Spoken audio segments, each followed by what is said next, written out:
नमस्कार दोस्तों, आप सभी को राधे राधे। प्रश्न उत्तर की जो श्रृंखला हमने शुरू की है, उसमें आज का प्रश्न है महाभारत के समय से और आज के 21वीं सदी में ये चर्चा काफी विवादास्पद है। आज का प्रश्न है कि गुरु द्रोणाचार्य ने क्यों लिया था एकलव्य का अंगूठा?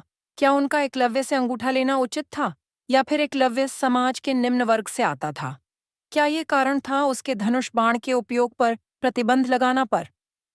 जानेंगे तथ्यों और ग्रंथों के प्रकाश में।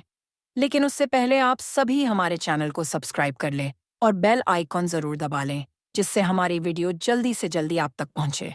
हम आपको महाभारत के दौर में ले चलें, उससे पहले थोड़ा सा आज के परिवेश में और उस समय के माहौल में अंतर जान लेना आवश्यक है।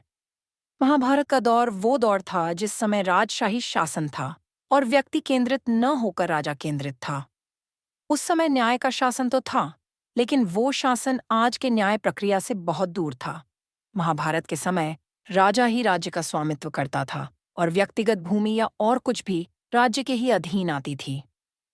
वहीं अगर आज के समय में देखा जाए तो डेमोक्रेसी, इक्वालिटी, सेक्युलर जैसे कई तत्व आज के युग परिवेश में हैं और पुरानी वर्ण व्यवस्था और पुरानी कुरीतियों को आज काफी हद तक समाप्त कर दिया गया है। अगर हम आज के नए तत्वों को ध्यान में रखकर अगर गुरु द्रोण और एकलव्य के प्रसंग पर नजर डालें तो आज के परिवेश में ये अनुचित ही लगेगा। लेकिन क्या यह सही है कि हम पुराने किसी प्रसंग को आज के समय के हिसाब से उसका विवेचन करें? उसके लिए हमें उसी समय की परिस्थिति को ध्यान में रखकर किया जाना अधिक उचित रहेगा। उस समय समानता और स्वतंत्रता जैसे नियम नहीं थे। उस समय व्यक्तिगत अधिकारों पर भी उतना अधिक ध्यान नहीं था। यह प्रसंग शुरू होता है जब एकलव्य एक स्वान अर्थात कुत्ते के मुंह को बाणों से बंद करता है और इतनी अधिक सटीकता से करता है कि बाणों के नुकीले होने के बावजूद भी कुत्ते को कोई चोट नहीं लगती। यह जब द्रोण देखते हैं तो उन्हें आश्चर्य होता है कि इतनी कुशल धनुर्विद्या किसमें है। जब एकलव्य उन्हें अपना परिचय देता है तो कहता है कि उसने गुरु द्रोण को ही अपना गुरु मानकर उसने ये विद्या सीखी है। तो गुरु द्रोण उससे गुरु दक्षिण में उसका अंगूठा मांग लेते हैं। अंगूठा जो कि धनुर्विद्या का एक महत्वपूर्ण अंग है और उसके बिना इतना सटीक संधान संभव नहीं है। इस प्रसंग में सबसे पहला यह प्रश्न उठता है कि गुरु द्रोण अर्जुन को विश्व का सर्वश्रेष्ठ धनुर्धर बनाना चाहते थे, इसीलिए एकलव्य का अंगूठा मांग लिया, जिससे अर्जुन को कोई चुनौती न मिले। यह बात भावनात्मक रूप से सही हो सकती है, लेकिन अगर सही से विश्लेषण करें तो हम पाएंगे कि इसका ठोस प्रमाण नहीं मिलता। अर्जुन को गुरु द्रोण इसीलिए नहीं चाहते थे कि वो उनका प्रिय शिष्य था, बल्कि अर्जुन में प्रतिभा थी तो वो उन्हें प्रिय लगता था। इसके पीछे एक दूसरा भी कारण हो सकता है। गुरु द्रोण और पंचाल नरेश द्रुपद दोनों ही बचपन के अच्छे मित्र थे और द्रुपद ने द्रोण से बचपन में एक वचन दिया था कि वो उन्हें अपना आधा राज्य देगा। गुरु द्रोण ब्राह्मण थे और गरीब भी थे, तो उनसे अपने बच्चे की भूख नहीं देखी गई और वो द्रुपद से एक गाय मांगने चले गए। द्रुपद ने उनका बहुत अपमान किया और तब उन्होंने प्रण किया कि वो द्रुपद को पराजित करेंगे। लेकिन उस समय के हिसाब से वो ब्राह्मण थे और एक क्षत्रिय पर आक्रमण नहीं कर सकते थे। तब उन्होंने एक शिष्य की खोज करनी चाहिए जो राजकुल से हो और बड़ा होकर उनके लिए द्रुपद को हराए। वो इसी पर सोच विचार कर रहे थे कि उन्हें कुछ राजकुमार खेलते हुए दिखे। कौरव और पांडव और उनकी गेंद कुएं में गिर गई तो गुरु द्रोण ने सरकंडे की मदद से निकाल दी। यह ध्यान देने योग्य बात है कि ये बात सिर्फ अर्जुन ने पितामह भीष्म को बताई और वो समझ गए कि हो न हो ये परशुराम शिष्य द्रोण ही हैं और उन्होंने उनसे पांडव और कौरव को शस्त्र शिक्षा देने का आग्रह किया। यह सनक कि ये एक बात ध्यान देने योग्य है कि उन्होंने कोई सार्वजनिक आश्रम नहीं खोला था जिसमें सब राजकुमार एक समान हों। यह उन्होंने हस्तिनापुर द्वारा एक विशेष पद ग्रहण किया था जो उनके राजकुमारों को शिक्षा देने के लिए था और इसी का परिणाम था कि द्रोण महाभारत युद्ध में लड़े थे हस्तिनापुर की तरफ से, वरना एक गुरु गुरु दक्षिणा के पश्चात अपने शिष्यों से संबंध नहीं रखता कि उनका युद्ध भी लड़े जब उसका मन दूसरे शिष्यों की तरफ हो। दूसरी तरफ गुरु द्रोण इतने अधिक बेवकूफ तो नहीं थे कि ये जानते हुए कि अब भी भगवान परशुराम ब्राह्मणों को शिक्षा दे रहे हैं, द्रोण दावा करे कि वो एक शिष्य को सर्वश्रेष्ठ बनाएंगे। अर्जुन उन्हें इसीलिए प्रिय था कि उनको एक धनुर्धर चाहिए था, क्योंकि सिर्फ धनुष बाण के युद्ध में ही द्रुपद को हराया जा सकता था। और जब चिड़िया की आंख वाली परीक्षा ली, उन्होंने तो उसमें केवल अर्जुन ही थे जिन्हें सिर्फ लक्ष्य ही दिख रहा था, जो कि एक धनुर्धर के लिए लक्ष्य संधान करते समय महत्वपूर्ण है। और यही कारण है कि उन्होंने अर्जुन प्रिय था, क्योंकि उसमें सीखने की चाह थी। दूसरी तरफ एक प्रश्न आता है कि एकलव्य निम्न जाति से था, इसीलिए गुरु द्रोण ने उसका अंगूठा मांग लिया।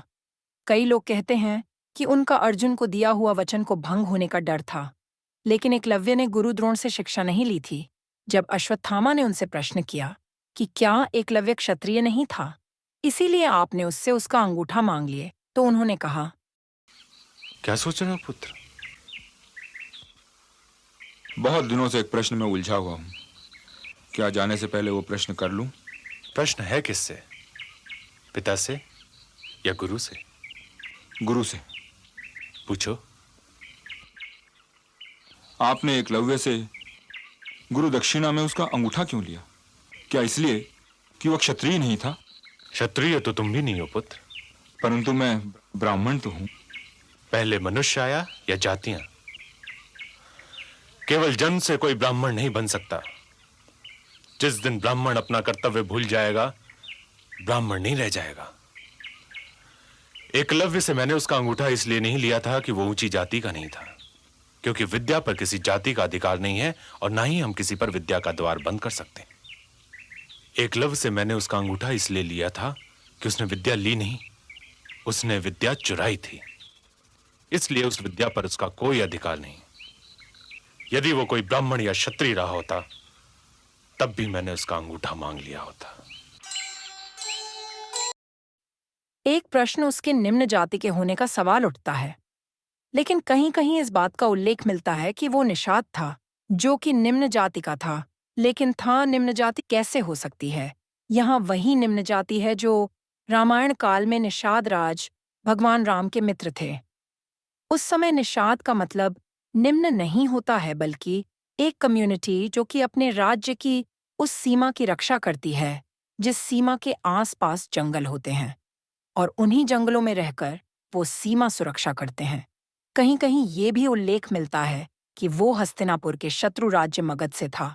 उसके पिता हिरण्यधनु मगध नरेश जरासंध की सेना में सेना प्रमुख थे, और आगे चलकर एकलव्य भी अपनी सेवा मगध के लिए देता, जो कि स्वाभाविक हस्तिनापुर के विरुद्ध ही होती।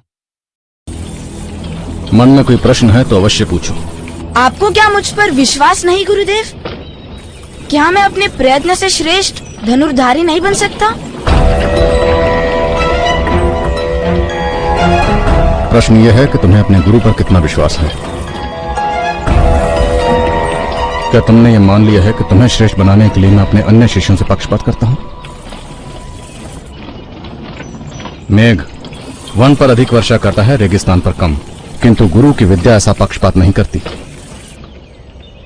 इसलिए गुरु को मेघों से श्रेष्ठ दानी कहा गया है। तो फिर एकलव्य से ऐसी गुरु दक्षिणा?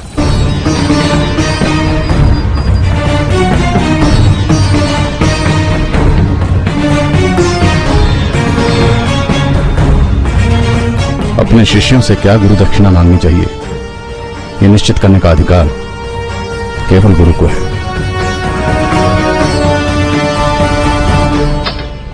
किंतु ऐसा दान क्या गुरुदेव जो लांछन बन जाए?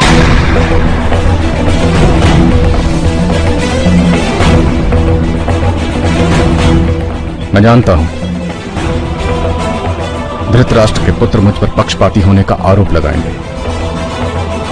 केवल वे ही नहीं, भविष्य में आने वाली पीढ़ियां भी मुझ पर पक्षपाती होने का लांछन लगाएंगी।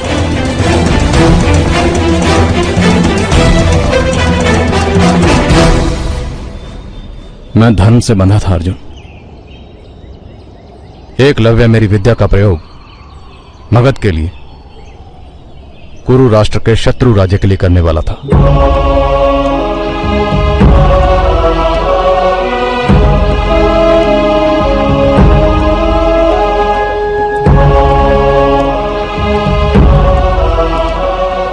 क्या विद्या को भी राज्य की सीमाएं बांधती है गुरुदेव?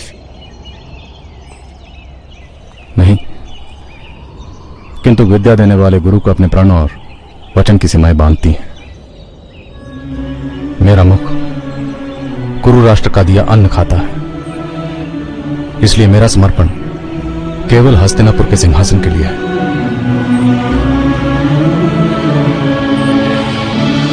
एकलव्य यदि किसी अन्य गुरु से विद्या प्राप्त करके तुमसे श्रेष्ठ धनुर्धर बनता है तो मुझे आनंद मिलता है। अर्जुन और एकलव्य की एक तुलना एक शिक्षक ने कुछ इस प्रकार की है। आपने एकलव्य का नाम सुना है, आपने अर्जुन का नाम सुना है। दोनों ही धनुर्विद्या में एकदम टॉप लेवल पे। दोनों के गुरु द्रोणाचार्य थे, लेकिन जब भी एकलव्य की बात की जाती है तो उत्तम शिष्य की बात की जाती है। जब भी श्रेष्ठ शिष्य की बात की जाती है, अर्जुन की बात की जाती है। एकलव्य ने ना एक मूर्ति बना के उनके सामने बैठ के उस विद्या को सीख लिया, क्योंकि वो सिर्फ अपने आप से कॉम्पीट कर रहा था। आप अर्जुन को देख लीजिए, हमेशा उन्हें अपने को प्रूव करना पड़ा। जब वो शिष्य थे तब उन्होंने प्रूव किया, जब महाभारत हुआ तब उन्होंने प्रूव किया। उत्तम होता है अपने आप को किसी कला में निपुण करना, कि हाँ साहब मैंने फिजिक्स पढ़ा, मैंने 100% एक्वायर कर लिया कॉन्सेप्ट, केमिस्ट्री किया, मैथ्स किया, 100% किया।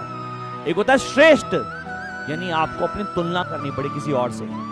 आपको उत्तम की श्रेणी में आना है, श्रेष्ठ की श्रेणी में नहीं आना।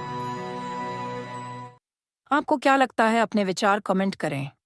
विचार करना व्यक्ति का मौलिक धर्म है, इसलिए विचार करते रहें और ऐसी ही वीडियो पाने के लिए हमारा चैनल सब्सक्राइब कर लें। कल मिलेंगे एक नए प्रश्न के साथ।